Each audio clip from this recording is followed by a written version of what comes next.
Welcome back to Linked by Golf, where we uncover the stories behind the people who are linked by the game. I'm your host, Ross McGuire, and in this bite sized episode, Scott Henry takes us inside the moments that shaped his professional career, from finding confidence on the greens to the breakthrough Challenge Tour win that changed everything for him. Let's go over to Scott. You got a lot of the main tour players who maybe weren't quite cut on the main tour coming to play that event because it was such a big money event. But it was the biggest prize fund. It was pretty dramatic style that I won it. I was going to say, what's your memories of that week? I can remember playing a practice round that week with Jack Docherty and Callum McCauley, who were good friends of mine and still are good friends of mine. And we were playing for some cash in the practice round.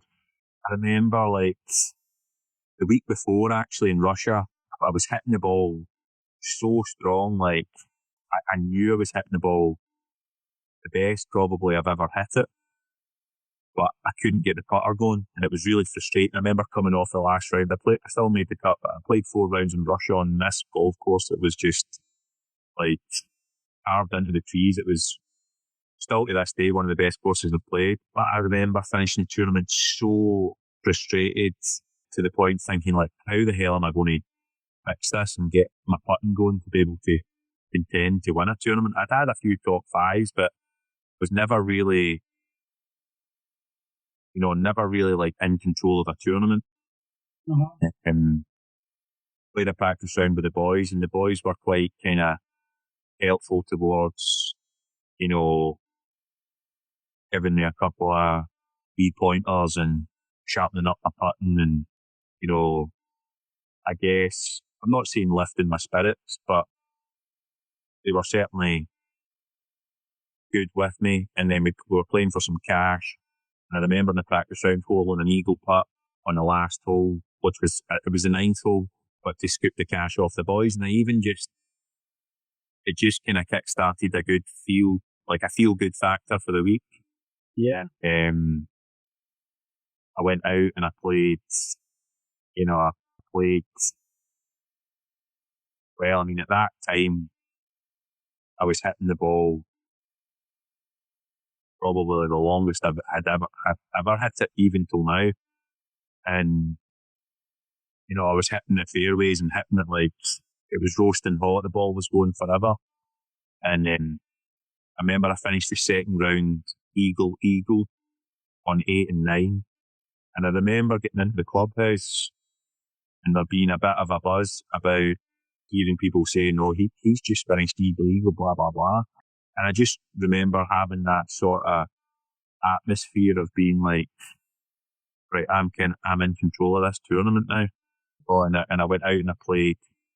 Obviously, the Thursday, Friday, it's a lot easier to shoot low numbers Thursday, Friday. Saturday, the atmosphere at a tournament, there's always a slight change because if you are in contention, there's more pressure and you're playing with the guys who are playing the best. Mm-hmm. And I think I played with maybe Peter Uline. I know Brooks Koepka was in the field that week. I can't remember but I remember playing with good players on the Saturday. Mm-hmm. And it was just a total confidence booster for me anytime I played with like a named player, because I felt like my game was very capable of hanging with their stuff. So I think I ended up, I was tied for lead going into the last round. And then the last day I hit the ball phenomenal and I putted well. And I was totally in control of the tournament in my 9th. And I made a double bogey on like the 15th hole, a par 5, because I hit a 2-iron with my second shot that carried probably 260 in the air, which I just never thought was even possible. Obviously a bit of adrenaline. I've ended up flying it just over the green that's kicked down into the kind of knee-high grass and ended up making a triple bogey. So I was coming down the stretch of the last few holes and needed a birdie on the last and knew that I had a 30-footer to get into the playoff, and I bowled it, which wow. I guess one thing that I draw a lot of confidence on, even for going forward from my career now, is that I've held quite a few putts on the last green at a few different moments in my career, which felt like it meant a lot to me, and I've managed to do it, and there really is no better feeling than doing that. Well, that was just to get into the playoffs, so obviously once it goes to kind of head to head, eventually I think it was maybe 2 or 3 hole playoff. The guy that I was in the playoff with, he made a mistake, and that allowed me to make a par to win, which was obviously phenomenal for me. It jumped me right up to like 4th. I think it was 3rd or 4th on the order of merit. Mm-hmm. And it meant from there, like that was the first time probably in my life that I've ever felt like I had money. You know what I mean? Like, I know it's not like millions a month, millions and millions of pounds, but it was the first like big check that I ever won. It was such a nice feeling, because from scrambling about trying to get money to play tournaments for most of my career up until that year, and then being given a proper chance to kind of justify your ability to then do that was really, really satisfying. And then it meant that the kind of last sort of 6 or 7 tournaments, I could then start having an eye on what was to come on the European tour. So I took a few tournaments off and kind of started talking with the club companies about, who I was going to sign with in terms of going on to the European tour that following year. And that was a very exciting time, like I ended up signing with Callaway and then you kind of getting opportunities and you're earning some good money off things from off the course, which was a total new world to me.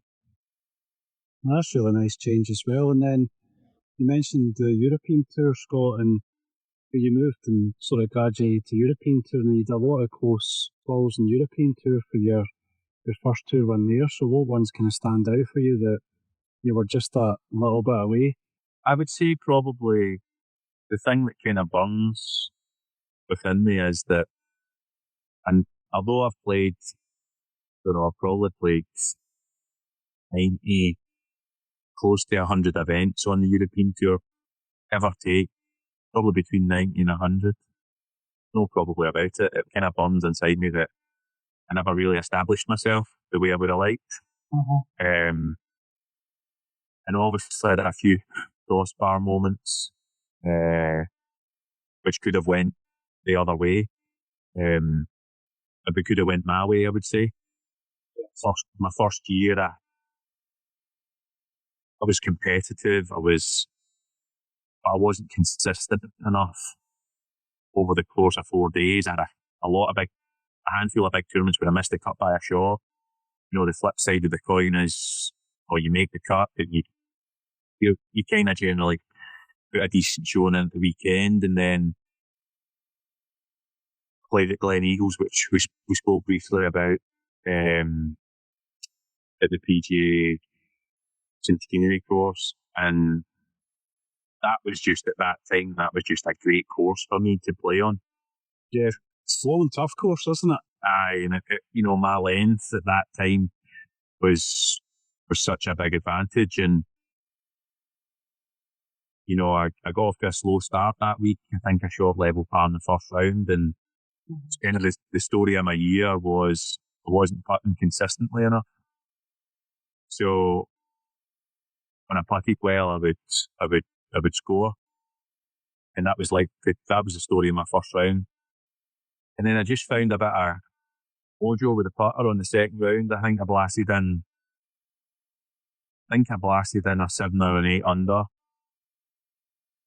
and that was me. I was off and running again, and played with Paul Laurie on the Saturday, which was kind of, you always look at Paul and can't help but admire what he's done in his career with his wins, and obviously the Open win and his Ryder Cup and all that.